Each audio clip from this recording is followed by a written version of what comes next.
How you doing? Chef Kevin here.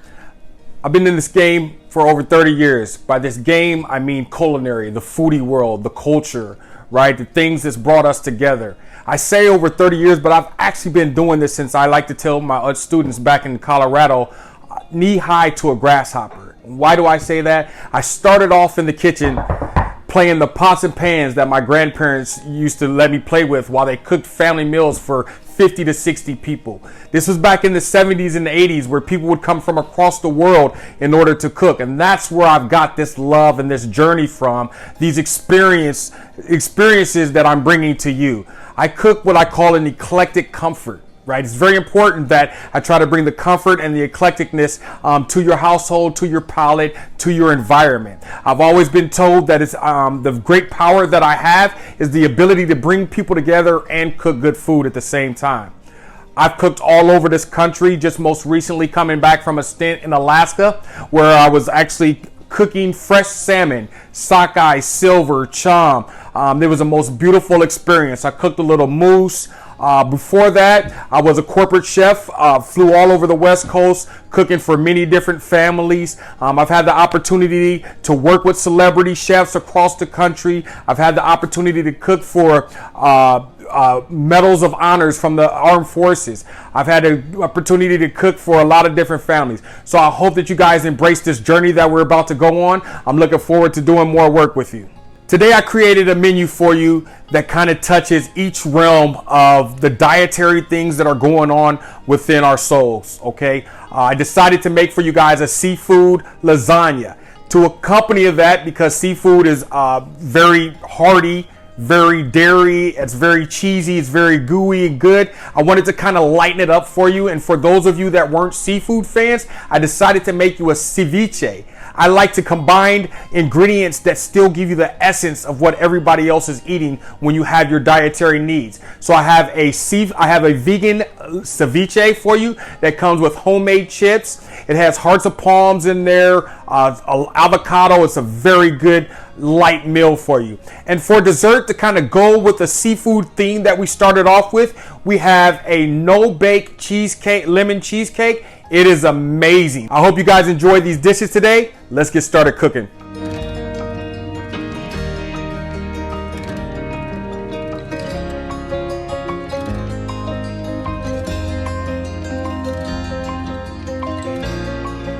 So today we're going to talk about our no-bake cheesecake. We're going to be making the no-bake cheesecake, and I like to start this process first. The reason why I like to start this process first, and typically when you're cooking in the kitchen, you kind of want to get your dessert out of the way because your dessert takes a long time to cook. You can cook it, you can chill it, and you can go on from the process and finish the rest of your meal after that. So what we're going to do first to start our no-bake cheesecake, we're going to add some graham crackers to our bowl, and we're going to crush them down. I like to use my hands. Using your hands reminds me of cooking with my grandparents, and to me it's adding extra love to it. Sometimes you can take these graham crackers and you can put them in a bag and beat them down in that manner. But to me, when you're cooking and you're at home and you're cooking with the grandkids, this is kind of the process that lets you guys play together and you get to learn and have some fun, and it's a good time to communicate.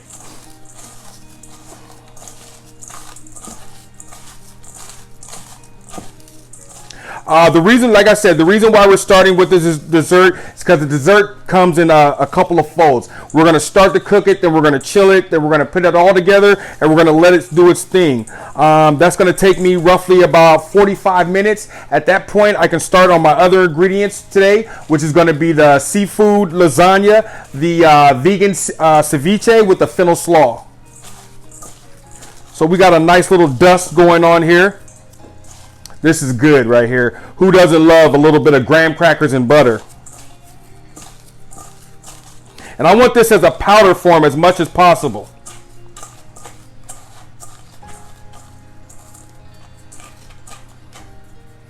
And then what I have here also is some melted butter.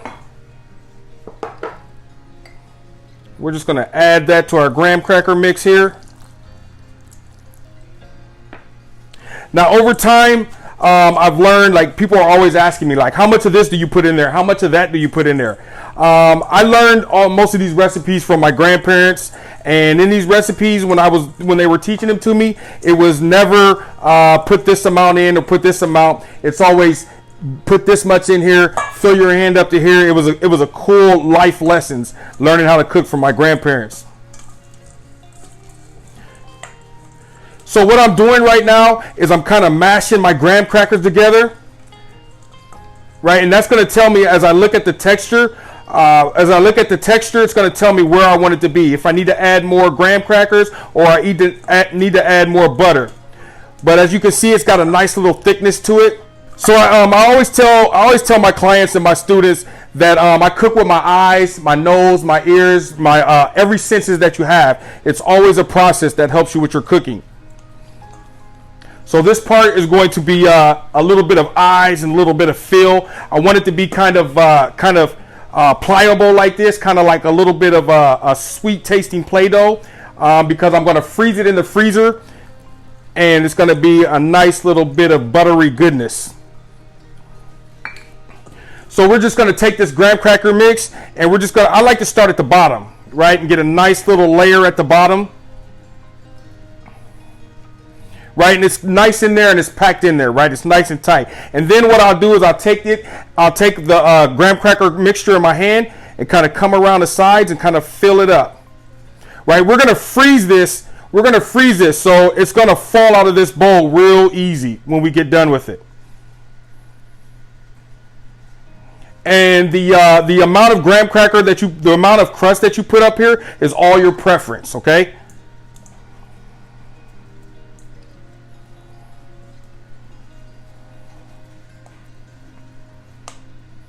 This is the good stuff right here. Just squeezing butter around. You gotta love that.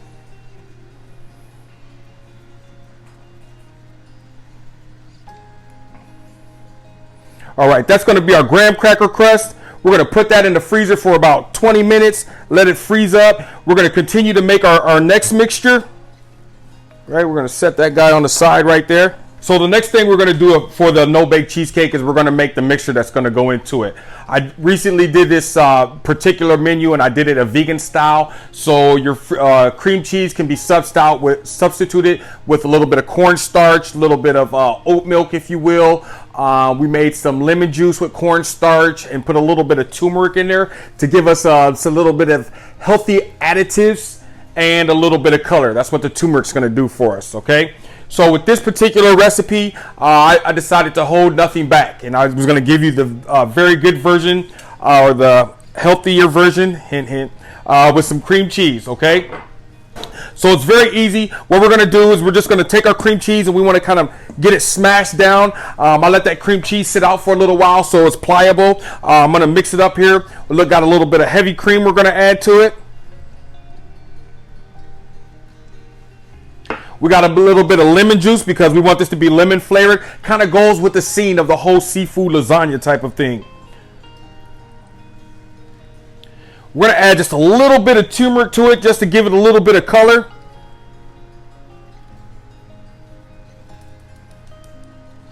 And then we're going to also add some sugar. The sugar can be substituted also. You can use coconut sugar if you want. All kind of varieties go along with this. We're just going to take our mixer and we're going to mix that together.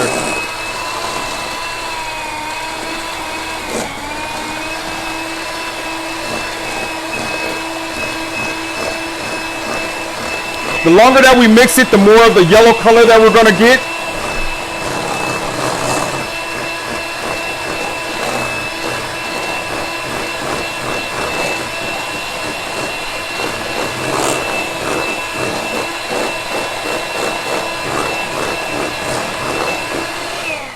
As you can see, we got a nice little orangish yellow color coming out. We're going to add a little bit of more heavy cream, kind of thin that color out a little bit.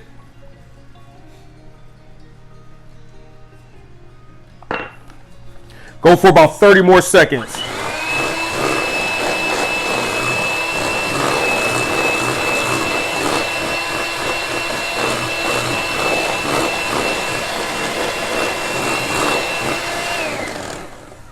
That was a little faster than 30 seconds, but it's looking good to me.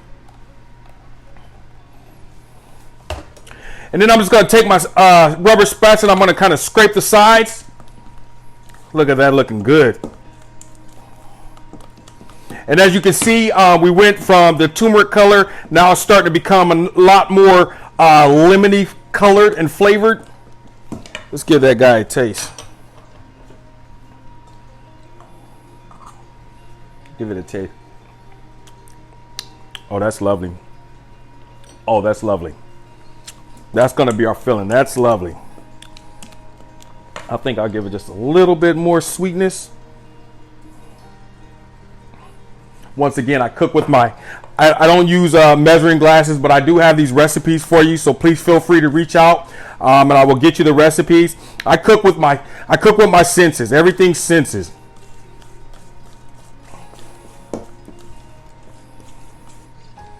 We still got a lot of chunks in here, so I'm going to stir it up again with my mixer. But that's looking nice and yellowy. If you really dig in there, kind of zoom in on your cameras, you can see I still have a lot of chunks left. So the way I'm going to do that is I'm going to wet it up a little bit to get it a little looser, because I want this to be very airy and fluffy.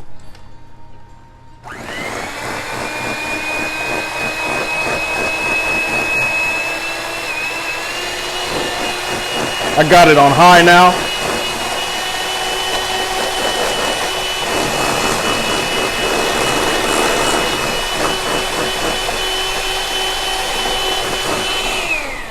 We're going to add a little more liquid. And if you look at it, you can see that color is becoming nice and yellow. That's what we're trying to achieve.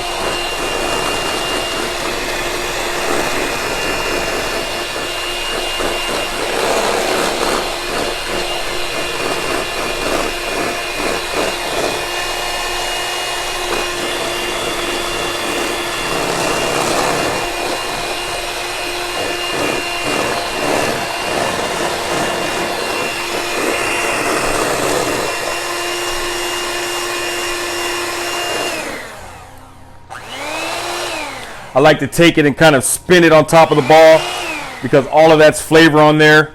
When I was younger, I used to get mad when they used to do that because it takes away all of the food that I would be eating later. But look at that nice yellow right there. That's looking beautiful. My chunks are pretty much gone. If you're having trouble with getting rid of your chunks, you can take a strainer or a mesh sieve and just kind of press it through there, and you'll still get the light fluffiness that we're looking for. But that's looking good, nice and yellow. So we're going to go ahead and set that off to the side and wait for our graham cracker crust to harden up, and then we're going to add this to it, and we're just going to let it sit in the freezer and freeze together until it's serving time. Okay, this is probably one of my favorite meals here. I created this in the early 2000s. I like to call it the pre-Google stages. I was sitting around in the house with some friends of mine, and I came up with an idea, like I want to make something that's unique, because I like cooking a comfort style of food, but I like delivering it in a whole different atmosphere, if you will. So I said, how about we make a lasagna out of seafood? And I don't want a red sauce. So this is the recipe that I came up with. It's an awesome seafood lasagna that we're about to make. Over the years, I've adapted my recipes to kind of fit the geographical state that I'm in. Okay, if I'm in California, I'm going to use the fresh ingredients that I get from there. I was in Alaska this summer. I'm going to use the ingredients that I was using up there. Fresh salmon in it, she fish. It was amazing. So the first thing that we want to do is we want to go ahead and we want to get our pasta boiling. Okay. So what I'm going to do is I'm going to boil my pasta and get that out the way. While my pasta's boiling, I'm going to start to get everything else together. So when my pasta cools off, I'll be able to start the other ingredients. I like to salt my water. This water has been pre-salted. I like to put a little oil in there. There's rumors behind if the oil is good for the water or not. So I like to do mine. That's the way that I've been doing it for so many years. So we're going to go there. All right. We also have our, if you see me just kind of, I wanted to see how hot my pot was. I had some water on my hands, and I can look at the water that's boiling in there to see if I got it hot enough. There we go. Everything's looking good. We got some salt going. So you have to buy some shrimp. The recipe, depending on how many you're cooking for, will determine how much shrimp you have. Right here, we have these are 8/16. So that's about how many are in a pound. 8 to 12, I should say. That's about how many are in a pound. We want to take the skins off. I like to use the skins a little bit. Sometimes I'll throw them in some water, or I'll save them and I'll make a stock with them. Okay. So I'm just going to get the shells off of these shrimp. And then we're going to cook our shrimp and our scallops, and then we're going to set those guys to the side.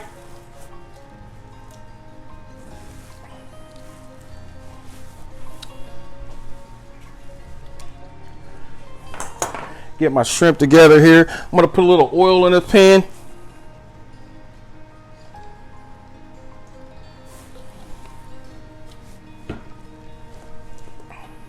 Get that nice and hot. Put a little bit of water in there. Once that water starts to pop, that's how I know. That's a trick that I use in the kitchen. When I'm doing a lot of things, I'll take a drop of water and put it in my oil. Once it pops, then I know it's ready to go. I wouldn't recommend doing that unless you have a little cooking behind your life, if you will, because if you put too much water in there, you're going to start a grease fire. You're going to need a lot of salt to kind of put that fire out. It just doesn't go out with a rag. As you can hear it now, remember I tell you that I cook with my senses. You can hear it now, and the oil's starting to pop.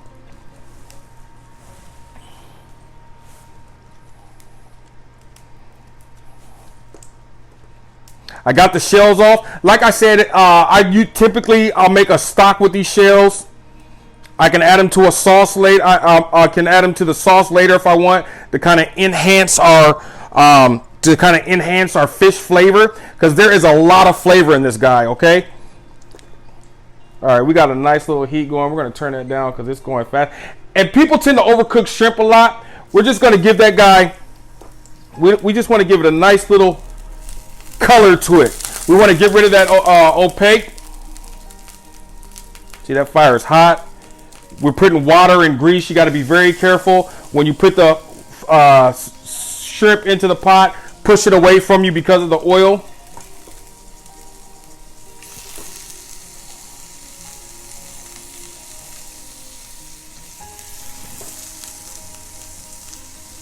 Oh, I wish you could smell that right now.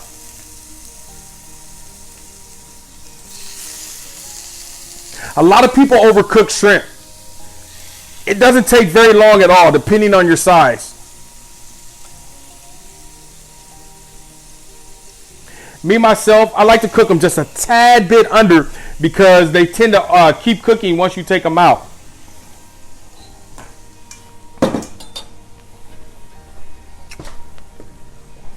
This is smelling real good.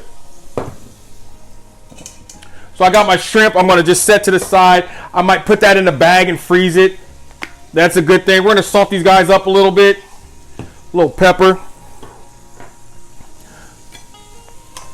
Got a runaway noodle there. Oh yeah, that's smelling real good. That's smelling real good. So what we're going to do is we're going to take our scallops. We'll put a little salt and pepper on there. This is also going to go into our seafood lasagna mixture. We got some crab that we're going to put in here. These are some crab and claws. You can find them in the seafood section. Comes in a nice little cup size. The things are amazing. I love them. We got our assortments of cheese. If you are one of those type of person that don't believe that cheese goes with seafood, this is not the dish for you, okay? We got a nice little sear on this guy, and this is what we were looking for right here. That is amazing. That's what we're looking for. Just a nice little bit of color on there. We're gonna end up cutting these guys down, so we're gonna cook them for another half an hour. Oh, this is looking good. I always make extras, kind of like cooking bacon. You always make a little extra because some of it doesn't even make it to the table, right? That's how I am with shrimp.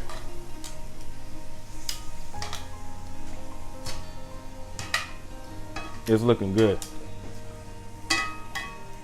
We're gonna cook that for about 2 more minutes. And what we're going to do,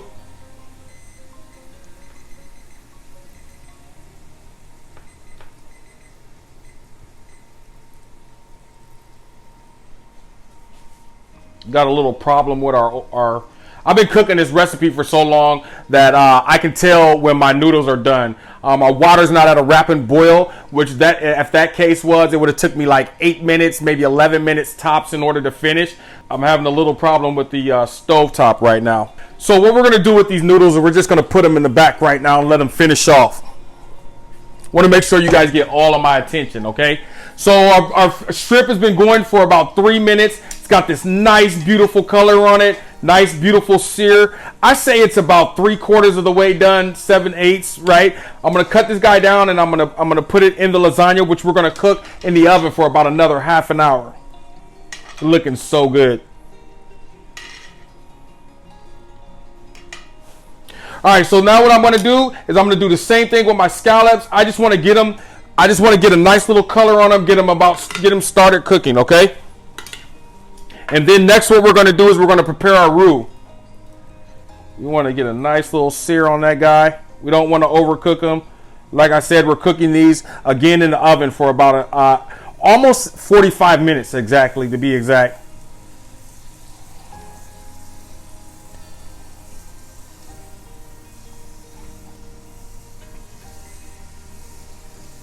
Don't forget to tell them where you got this recipe, okay? This is a crowd pleaser.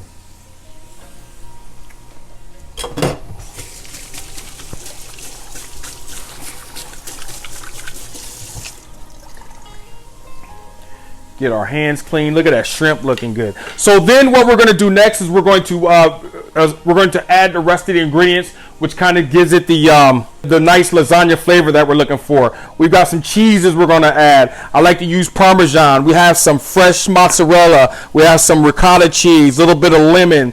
We're going to mix the egg and the ricotta to kind of give us a binding atmosphere. We're going to take our creams and make us a nice little roux. We got some clam juice right here, a little bit of lemon juice. We got lots of flavor going on. And all we're going to do is we're going to add them to this pot, right? Because the sear that we left on the pan from the shrimp, we're going to continue to add flavor to this pot and just make like a bunch of goodness, a bunch of ooey gooey goodness. You can hear the scallops making nice noises. Smelling good here.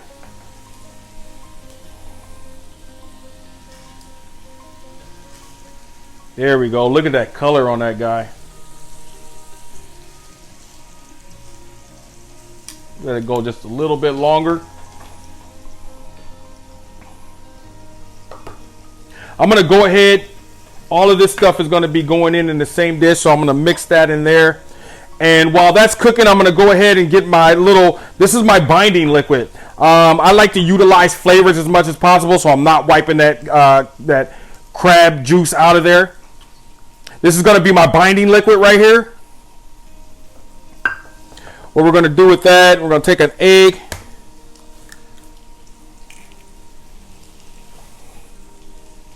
Then we're just going to take that and kind of stir it up. This is what's going to make my lasagna hold together. One of the tricks that I wanted to learn with this guy is that, how do I make the lasagna be a fish and still stand up to the competition, right? You like that little move there, stand up to the competition? But when I was creating it, I had trouble. I was using a lot of white fish. I was in the Midwest at the time. I was using a lot of white fish, and it's very flaky, right? So I had to be able to, that's beautiful. I had to be able to create something. I had to be able to make it stick together, because the whole trick of this to me was to make the lasagna stand up. Especially with all of these, I mean, we're talking about seafood, right? So there's a lot of water that comes in this dish. So I mixed that together. That's going to be my binder. That's going to be one of my layers. In your typical lasagna, that's like your cottage cheese layer right there. All right, looking good. We got color going on in here. check on my noodles in the back. We don't want to overcook those. When you're cooking meats, right, if you have to pull it from the bottom, it's not really ready to be turned, so you don't want to fight it too much. And that goes along with your steaks, with your chickens. It's the same way. If it sticks like that, give it a couple more minutes and let it change itself.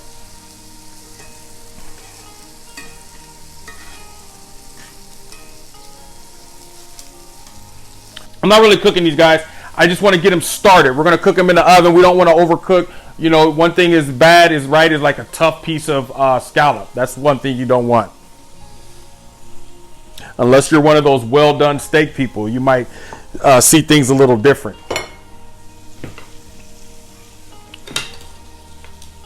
It's looking good here.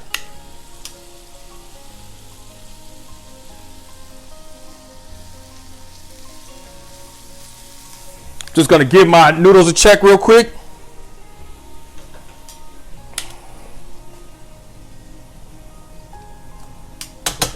Got about 4 or so minutes on that guy. While that's waiting, I guess we can go ahead and get started cutting up our shrimp. While we're waiting on that.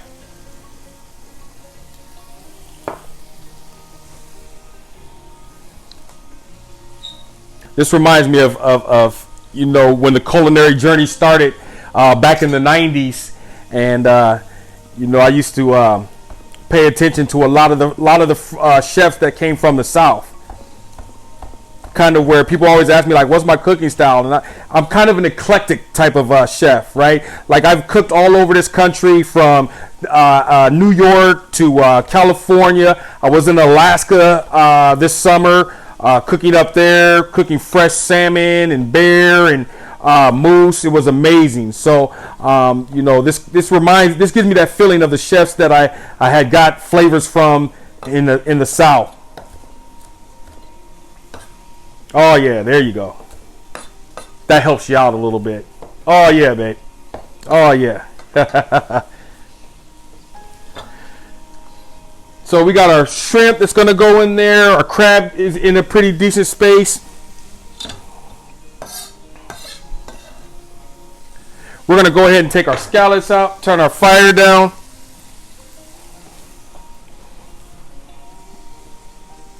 Those are looking nice. We got some nice color on the other side of those. Look at those. We're gonna crush that down.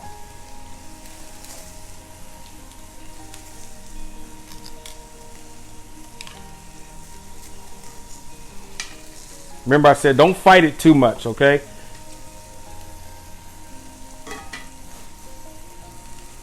We're just gonna put those on a plate and calm them down too. Don't fight it too much. It's not ready to go. Look at that color on those guys.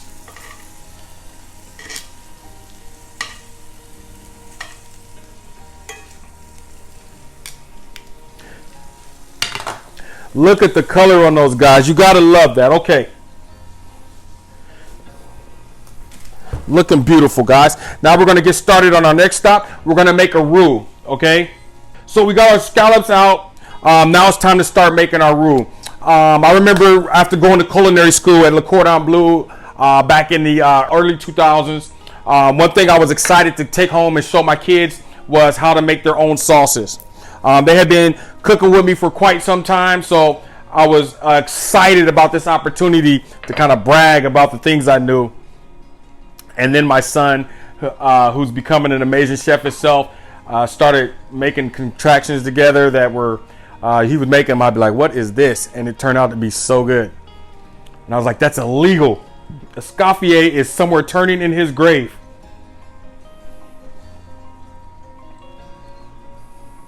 If you don't know who Escoffier is, he's probably the inventor of the Brigade Kitchen, the names that you guys always talk about.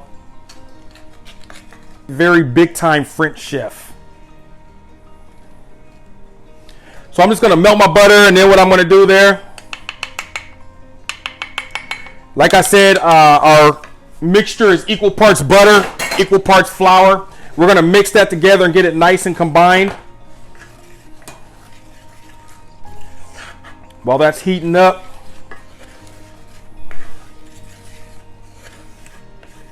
so there's a couple of different roux.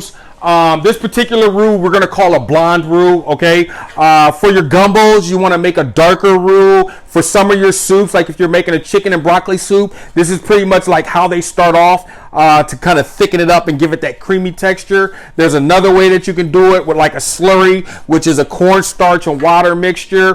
This is probably, you know, if you wanna go gluten-free, right? Please feel free to reach out to me. I have any kind of substitution variation. I probably cooked it before a way that we can that I can help you with. Okay. So as you see, I scraped off those little bits on the bottom. It's kind of gave my my roux a little darker color. It's looking so good right now, though. So I'm gonna go ahead and slowly add in my liquid. This is some heavy cream. We're just gonna go ahead and get that stirred up together. Bring my whiskey in to kind of help me out. I'm a skillet person. I love a cast iron. You know, the flavoring profile. I have a cast iron now that I bought that I'm kind of seasoning and hoping that I can keep it nice and flavorful to give to my grandkids. So we're going to let that stir up a little bit there.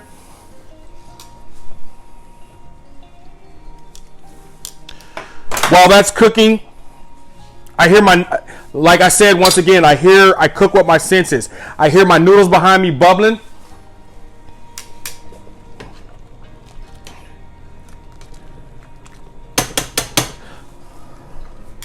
So my noodles are done. I'm gonna strain those guys.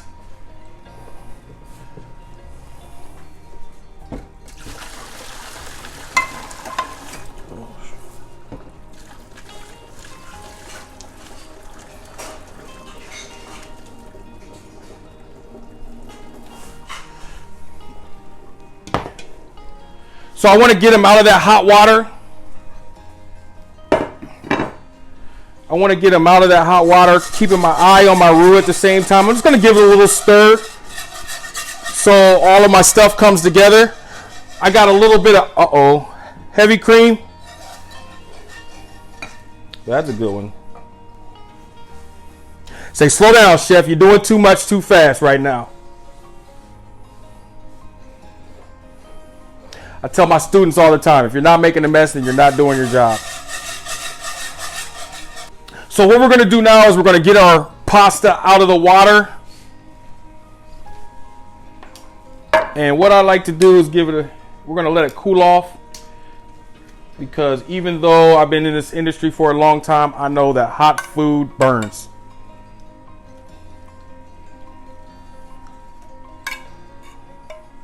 Give it a nice little. I don't want it sticking. I don't want it touching each other too much right now because we're gonna let it sit. We're gonna let it sit for a while, and it'll just get sticky on me.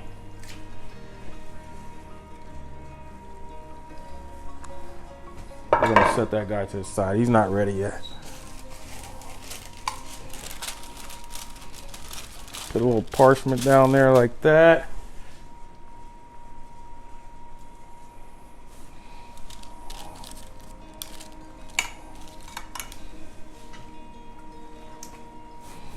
Beautiful.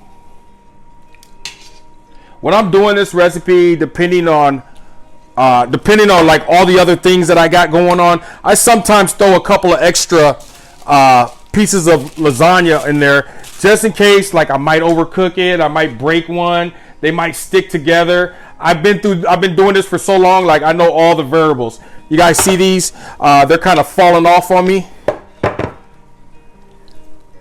There we go. They might have sat in that water just a little bit too long. But I'm a magician, though.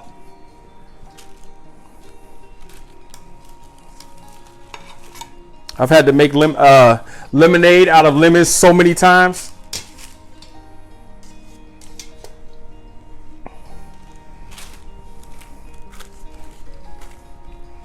I teach classes in Denver, so it's very important to me that I'm successful on a lot of dishes.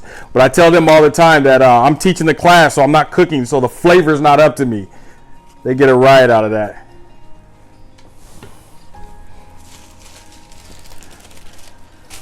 All right, that's looking beautiful.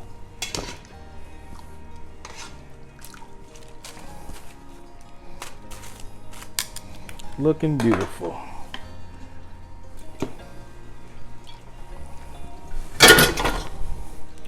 All right, guys, we just a couple more things left to do, and that's to get this guy breaking down. You guys see how it's breaking down? I like that little color in there. We're gonna go ahead and add the rest of this and get it nice and hot. I like to go in kind of slow. You can kind of watch what you're doing and get a vision on how it is that your product's cooking along, right? But it also keeps it from clumping up on you, okay?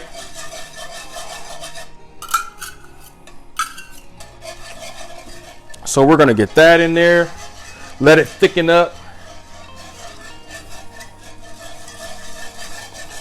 We're gonna let that thicken up right now. We're also letting our lasagna chill out, get nice and cool for us.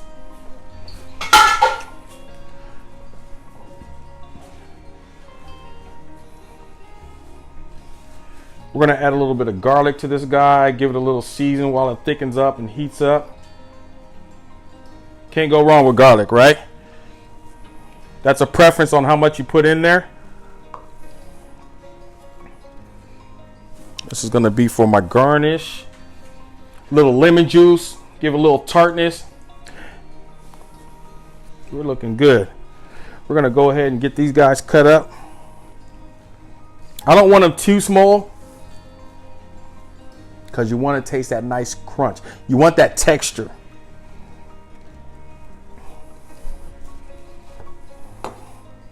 Get some nice little thin cuts right here.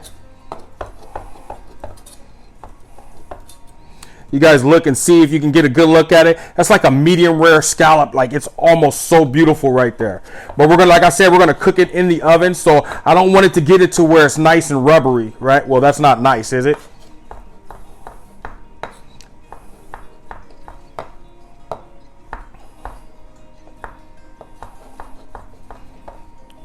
Oh, these are so beautiful. These are cooked perfectly.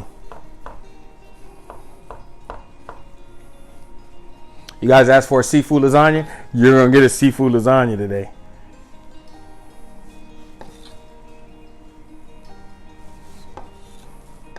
So I think my pot was just heating up from the residual heat. I don't think it's actually on. Yeah, that's not on. Now we got a lot of goodness going on in this skillet right here. I like to use a cast iron skillet because of the flavor that it helps promote. It enhances, if you will. Might be a mental thing for me. I'm a very big mental person when it comes to the culinary atmosphere. I believe the kitchen is a mind frame. I believe it's a lot of goodness to the body, to the soul. We're going to add a little bit of thyme to this guy. We got a nice little bubble going on. We got it nice and hot. We're going to turn it down just a little bit because I don't want it to thicken up too fast on me right now. So what's happening right now is the roux and the cream is becoming one. It's a bechamel, if you will. There are 5 mother sauces that the majority, unless you're from south of the border, they believe there's 6, because there in the French world there's bechamel, espagnole, velouté, tomato, and hollandaise sauce. If you're from south of the border, they believe that salsa is a sauce also. If you're from, Spain or somewhere, you might have some different ones. But the typical French way is a term we call Beth V. Bechamel, Espanol, tomato, velouté, and hollandaise. Or depending on the place in the country you are too. They have some different thoughts also. Got our nice little bechamel sauce thickening up on us over here. We're going to use about half of that cheese in this sauce. All right. We're looking good here, guys. And now we're going to begin to assemble our lasagna.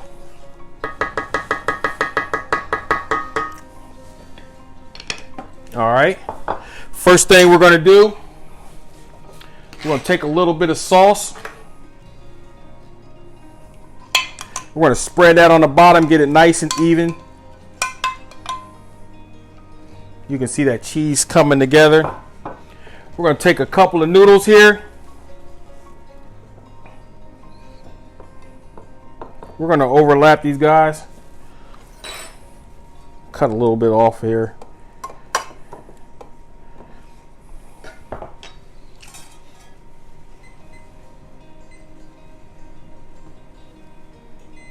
There we go.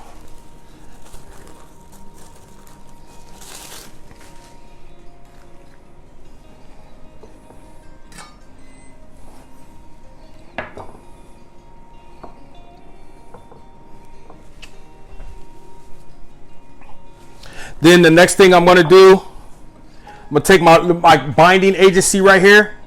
And what I like to do when I'm doing this is I like to hit the seams, right? That's the first place I hit, right? Get a nice little amount of ricotta in there, and this is gonna be what thickens up for us, okay?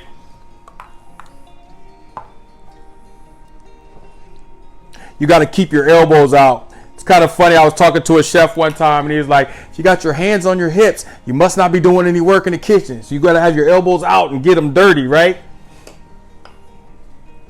We're going to take a little bit of our scallop mixture, put them in there. Take a little bit of our crab, put it on top of there. That's looking so good. That's looking so good. Looking so good. That is so nice. Get that in there. And we're going to put a healthy amount of our shrimp in there. Oh my goodness. I wasn't going to eat all this dairy today, but I cannot give that up. And then what we're going to do next is we're going to put a little bit of mozzarella, fresh mozzarella. You can't go wrong with that. This is going to help give us that cheesy, gooey flavor. You see, I'm just ripping it apart and putting it on there. It's going to seep through there. Oh, this is nice, you guys. Oh, this is nice. Oh, yeah, babe. Oh, yeah. It's a great guy. Great guy. All right. This is going to be nice and stringy. This is fresh mozz, right? Changes the whole complexity of instead of using non-fresh mozzarella, right? Look at that goodness.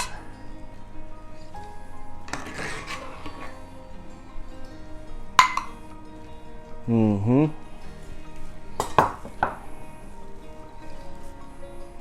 Oh yeah, that's looking good, guys.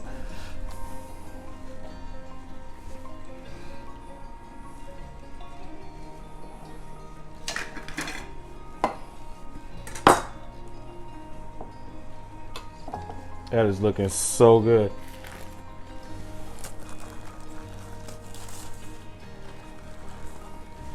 Sometimes if you're in a, depending on your climate, right? Like I live in Denver, you know, the humidity is different than here. You can spray this down with a little bit of cooking spray to kind of keep it from sticking. You can put oil directly on your noodle. We're just going to repeat that process. It's going to be one big piece of lasagna. Yeah, we're going to serve it nice and healthy. That's all you need. Uh-oh. That's all you need.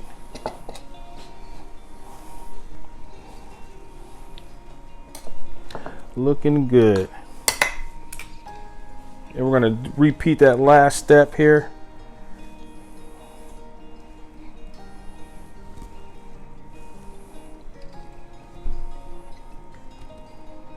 Get the crab in there.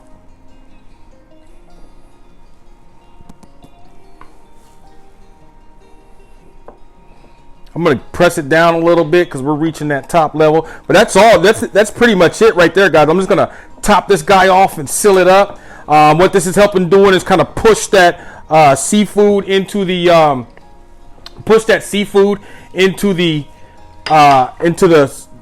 the binders.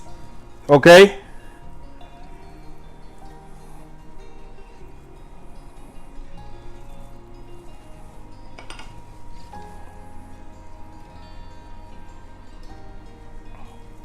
Looking so good, guys. Looking so good.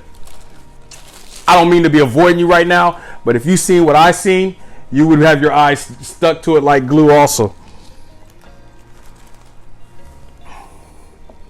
This is the last layer.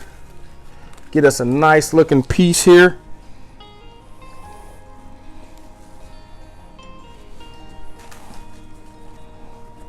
All right.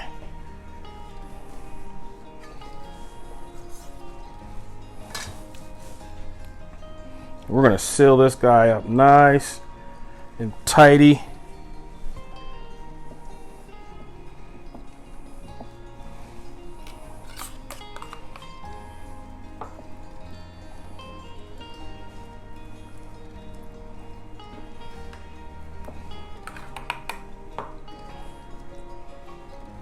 Beautiful looking there, guys.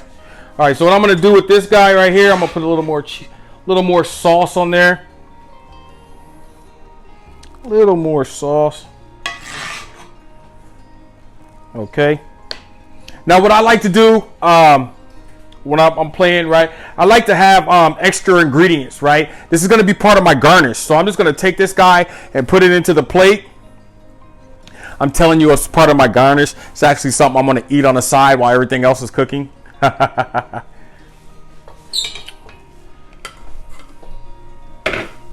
right, that's looking good. We got our sauce on there. I'm going to put a little bit of this glue on the sides.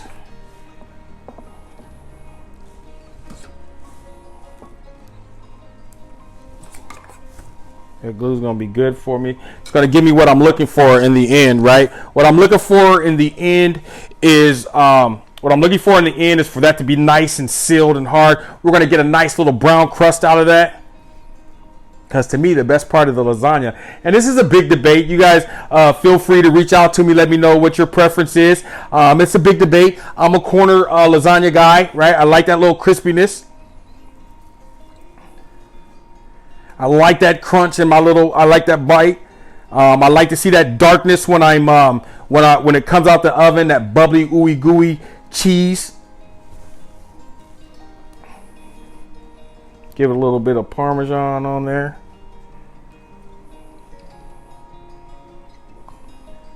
All right, guys, that's looking good.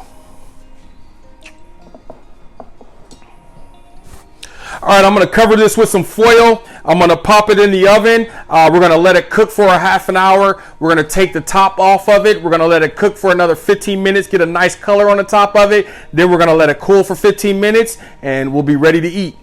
So I came up with this meal just to kind of like touch everybody's soul. This is a good meal. It's for those people that don't like raw fish, right?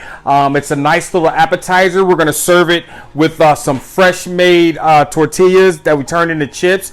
I was cooking in Alaska this summer, and I used to make fresh chips from tortillas. So I thought this would be a great opportunity to kind of show people how to do that process. What we're going to do is we're going to cut these guys into, these are going to be for our ceviche to dip our chips in.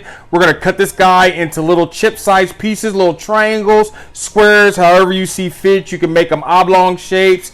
You can make letters out of them. They're probably going to curl up, so it'll be bad for you, okay? So what I'm going to do with these guys, I'm going to cut them and get them out my way so we can fry them later.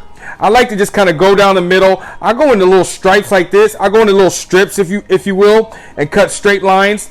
Then I'll just take this piece, and this is where I get kind of creative. And I might come over here and cut it that way, and I might cut it this way, okay? One of the main things that we want to do with this is we want to try to create the same sizes. In some of my team building classes that I do in Denver, right, or even relationship classes, okay, I try to tell them when they're cutting something, you know, I have them cut the same thing, and the goal is to try to cut them at the same size, right? And why do we want to do that? We want to do that because they all cook the same, right? If I cook a piece this big and I cook a piece that big, right? Like if she's having a good day, she cuts it this way. He's having a bad day, it's this small. This is going to burn, right? That's not what we want. Nice little I don't know what to call that design right there, but it looks cute as a chip. All right, so that's going to be my chips. We're going to fry those later. It takes about 30 seconds to fry them. That's going to be part of our garnish, something to dip our ceviche in. Okay. The next thing we're going to use is hearts of palm. This is what's going to give us our texture. Okay. Many years ago, I experimented with the vegan vegetarian lifestyle, and when I was learning, this was like in the late 90s. When I was learning that process, people were telling me about the nostalgia of the food that we eat, right, and how it creates senses in our body to go off because we eat and cook with our senses, right? So hearts of palm is kind of that flavor that gives you like the crunchiness of the ceviche, but it's still open to accept a lot of flavors, right? The hearts of palm is exactly what they are. They're pretty much the hearts of palm trees, such as like your coconut trees, your coconut palms, peach palm trees. They come from the palm family, okay? Now we want to make these kind of bite-sized pieces. When we're cutting all of these ingredients, what we're thinking about is when we turn this into a chip, on like how much can I get on a chip, right? Because I don't want a hearts of palm this big on my chip and I can't taste the other ingredients. It's how do we get all the ingredients on the one chip so we're defining like the different flavors that we're going to get. So I'm going to cut this guy in half, and I'm probably going to cut it in half that way. And these, as you see, they're all different sizes, right? But I'm going to go for a size about that big, right? A little smaller than a fork size. Maybe salad fork size, right?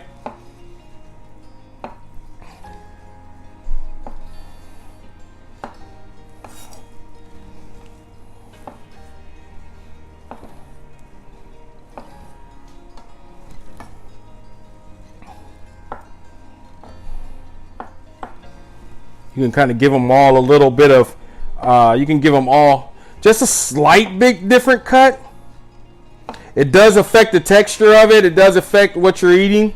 But you want them similar. You just want them small enough, like I said, so that you can get a lot of pieces on your fork or your chip, however you're eating it. You don't want them too big. You don't want them too small.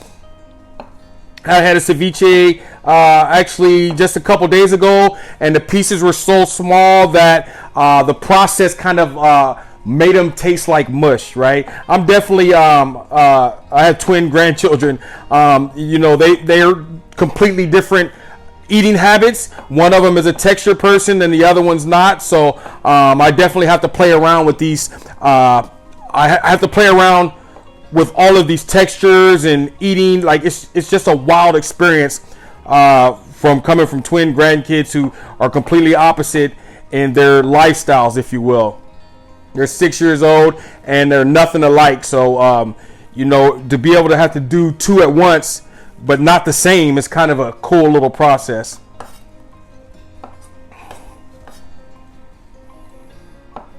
I know I just didn't tell you guys how my age, right? Did I let out the bag that I was a grandfather?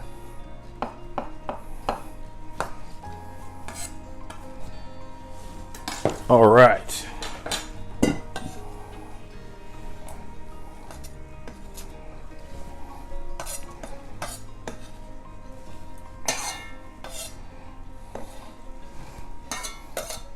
Nice. So that's going to be our quote unquote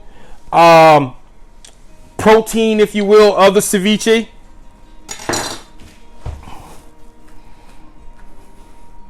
Next, what we're going to do is we're going to add like let's see, for this size, we're going to add like a quarter of an onion. What I tell people when you're cutting an onion, right, you have three tools that you're using, okay? You're using a knife, all right? You're using a knife, you're using your hands, and then you're using the end piece of your onion when you're dicing it, okay? This is a very important process when you're dicing the onions to keep your fingers safe, all right? So what I'm going to do with this onion is I'm going to cut it right down the middle of that back piece. It's the piece with the strings always on it, okay? And as I said, it's part of your tool. It's holding your onion together, all right? Then what I'm going to do, since we only want to use a quarter of this guy, I'm going to cut it down to a quarter size. All right, and I'm gonna cut the end off. That's not my tool. Here's the strings. Okay, I'm gonna cut this end off down here. Now, due to the price of onions right now, I want to make sure that I utilize as much onion as possible. All right, I tell people in my other classes, okay, that we can use the skin for some kind of stock, whether it's vegetable, beef, chicken. So what I like to tell them to do with this piece is to peel it off, all right, and save it to the side, put it in a bag in a freezer, and collect them over a month, and at the end of the month, make you a stock. You can throw this piece in there too.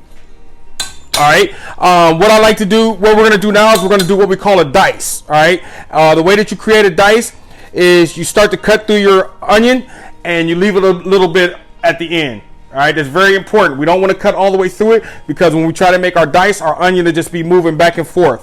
All right, and depending on the size is going to be dependent on how high you're going to go up on this guy.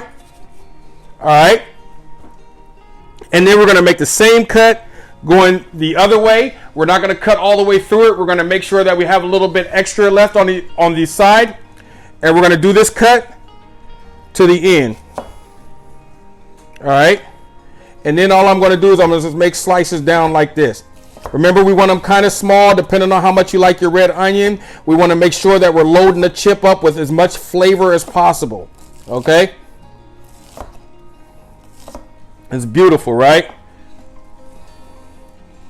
This piece right here, you can either dice it down, or you can put it right here, put it in the freezer, add it at the end of the month, add some stock to it, and you're good to go, right? You got your already started making your homemade stock, which I use in place of water.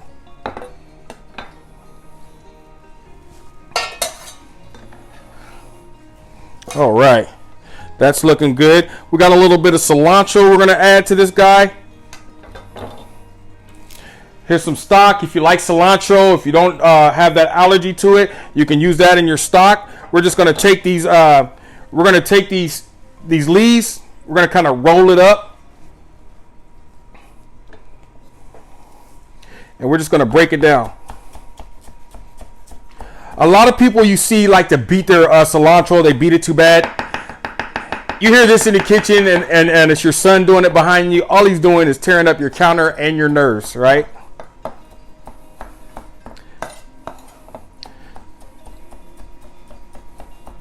When I'm cutting a big pile of it like this, what I like to do is I like to stay in the middle. I'll stay in the middle and break that down. It keeps it from running around on me, right? From running all the way across the board. Then I'll come on the outside and I'll push it in the middle, and I'll keep doing that. I'll repeat that same process. Then I'll come from the other side.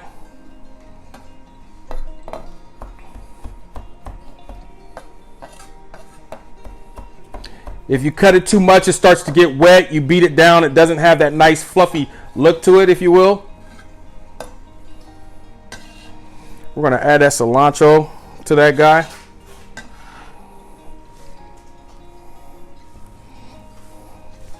Nice.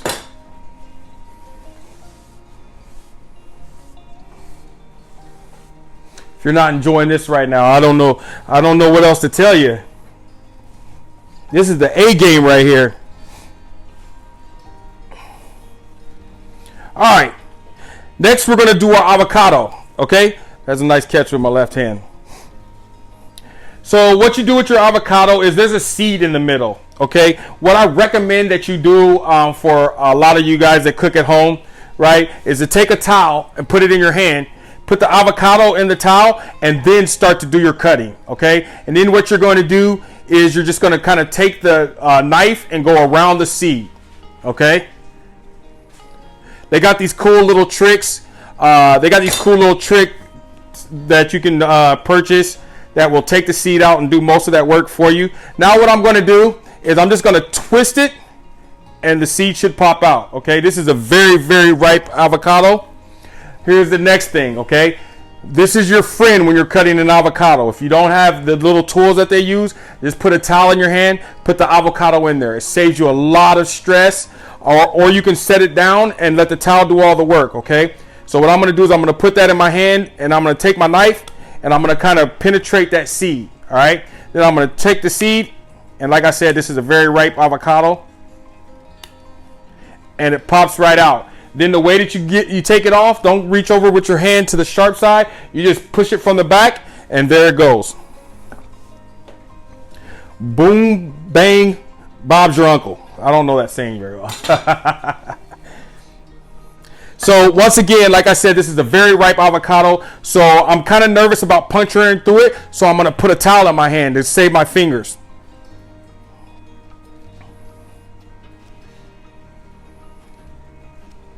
If the avocado's too ripe, you can put it in a bag.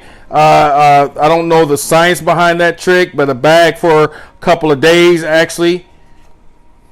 And that'll help ripen it faster.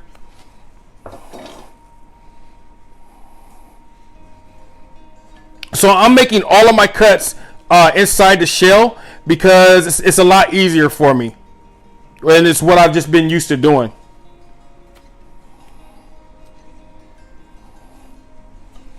And we're just going to kind of squeeze that guy out.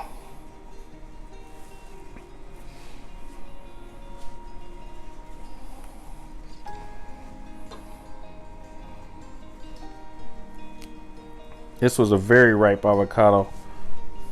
I'm going to go ahead and cut it in half. Take my knife.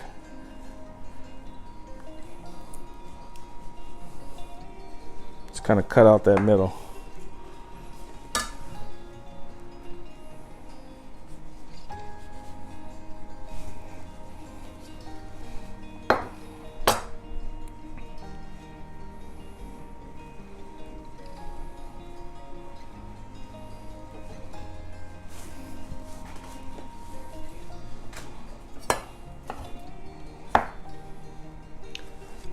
A little quality control.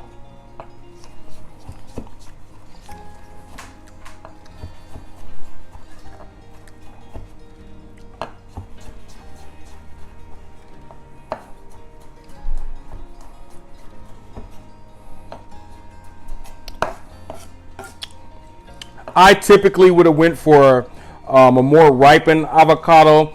It depends on how you like the texture of them. I like my avocados a little smoother, but this still does the job. We're still gonna have a good salad here, a good ceviche.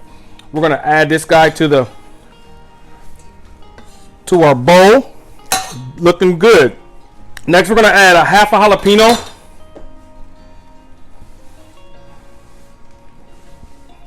We're gonna add a half a jalapeno.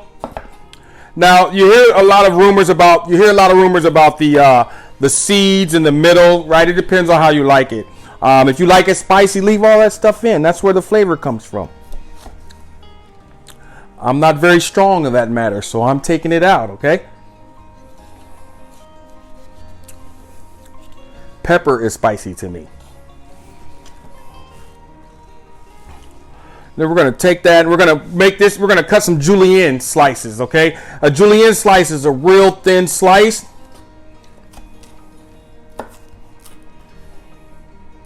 If you like jalapenos, then you can make this a bigger cut. As I say, I'm a little soft when it comes to heat, but I love to make it. We're going to line those guys up. Julienne's a nice little thin piece like that right there.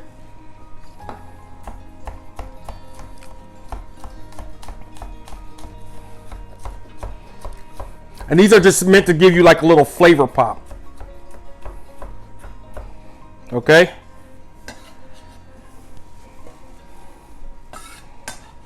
Nice. All right, looking good. We're going to give it a little bit of life here. To give it a little bit of life, we're going to add some tomatoes. I'm going to cut these guys in half.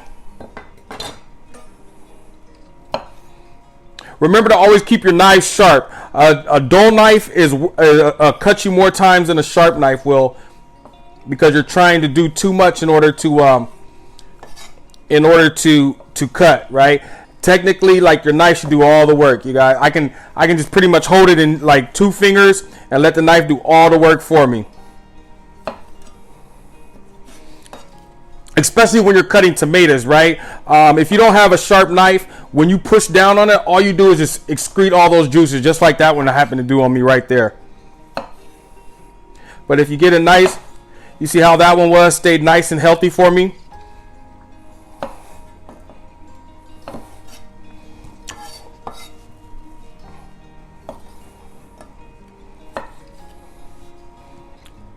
All right, looking good.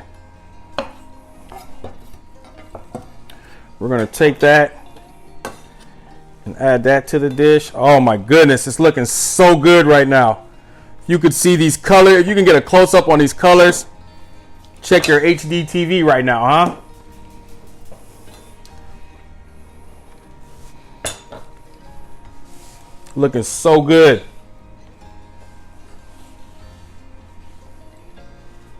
All right, we're gonna add a little bit of lime juice to this. This is what cooks your ceviche and your seafood ceviches. The acid, the citric acid, has a wonderful chemical in it that kind of heats up the fish. It doesn't heat the fish up. It just the reaction causes it to cook, if you will. Oh, it's tasting so good in my mind right now. It's like a foodgasm going on. We're just going to tear up some seaweed, right? Our interpretation is a seafood, a vegan ceviche, right? So we want to get a taste of the sea in there. This is just some nori. Nori is a seaweed. Let's give it a nice little rustic. This is going to be so good. I teach a lot of sushi classes in Denver. The seaweed, I sometimes I just put it in my rice just to kind of give it a nice little flavor. I use some kombu, which is another form of seaweed. There's a lot of good seaweeds in there. I even buy the little chip pieces. That's beautiful. We could have cut it down like this too.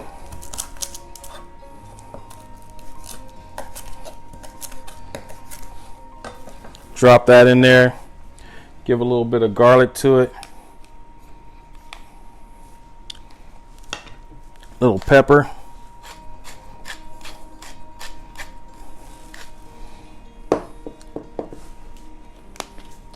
Little salt.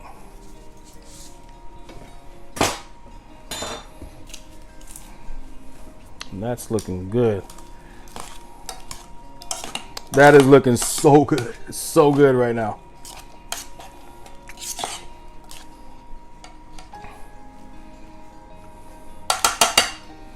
So good. See if I need any salt or pepper on there. I'm a hands person, so I'm sorry. Oh my goodness. Oh my goodness. I'm so sorry. Wait till you try this. Reach out to me. I will give you the exact recipes. I kind of want to stop cooking right now just so I can eat, but I gotta wait. That's so good. We're gonna throw, to give it that more authentic flavor, we're gonna throw that guy in the oven for just a little bit, and then we're gonna fry our chips off, and we'll put together a nice little presentation for you guys. Okay? So we've let our crust in the oven. In the freezer for about 30 minutes, about an hour or so, right? The longer you let it go, the better it's gonna be for you, and you're gonna come out with this nice contraption, okay? What I like to do is I serve it two ways. So once again, it's just such a beautiful look. And there's a couple of ways that you can do for decorations, all right? Me personally, I like to have it upside down. You know, I have your nice butter on top, right? Like this is really pretty much butter. Come on, let's tell it like it is, right? Or you can have it upside right and make some beautiful decorations. We're just gonna take our nice yellow sauce and we're gonna fill that guy up.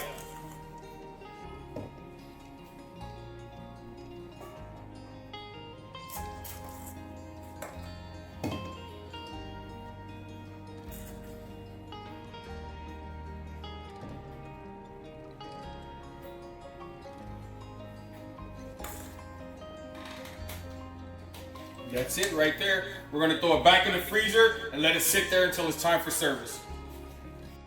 So our lasagna's been cooking for about 45 minutes, okay? We cooked it 30 minutes with the foil on top of it, then we took it out for 15 minutes and we let it cook and get this nice beautiful color on it.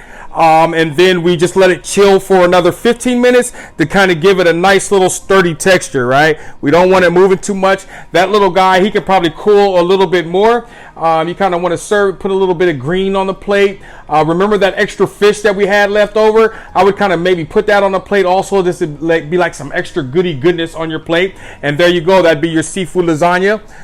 That's made for one person. Actually, it's made for about 3 or 4, but I could eat that in one sitting. Okay. Then next, what we're going to do is we're going to plate our dessert. That's just a little bit of chocolate sauce that we have on there. I'm going to take a brush and just kind of give it a little smear that way. Then give this one a little smear that way, right? Get some nice beautifulness going on there. Then the next thing we're going to do is we're going to take our dessert, our nice little crust, our granola crust on there. We're going to turn it this way because this is a dessert that can be shared. All right. Give that, hold on, we're going to do that and give it a little bit more love. You guys know why we put sauces and make plates look beautiful, just in case we mess up the dish. Just in case we mess up the dish, we have something to hide all of that stuff, okay? Give you that nice little dessert there. Then we have our wonderful ceviche.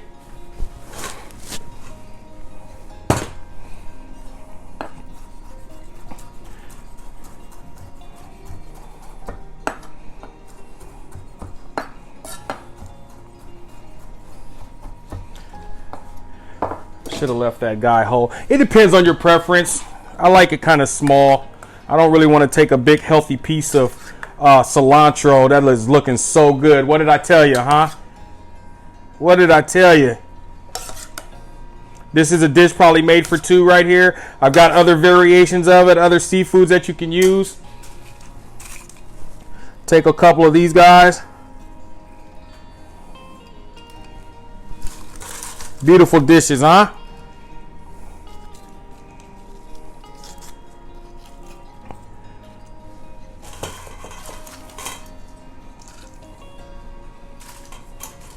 These chips, I just fried them. Then I put a little bit of these chips. I just fried them. I put a little bit of smoked paprika, a little Caribbean jerk season, a little bit of salt in there. Left that guy nice and beautiful looking. All right. There's a lot of other variations that we can do with this. If you guys want to check me out, I hope you had a good time today. You can check me out on Instagram at rstylescateringlove. I've got a lot of, I got my trip to Alaska in there that I just got back from recently. I've got a lot of the cooking shows that I do. If you guys really like this show, please stay in touch. There's a lot more vegan recipes, gluten-free recipes. I love playing with this industry. I love being challenged by what you guys have to say. I love the communication. We can, we can spitball back and forth, and we can create. I can create menus for you. But I'm going to be out here with Eat This TV. It's going to be an awesome experience. Looking forward to talk to you soon.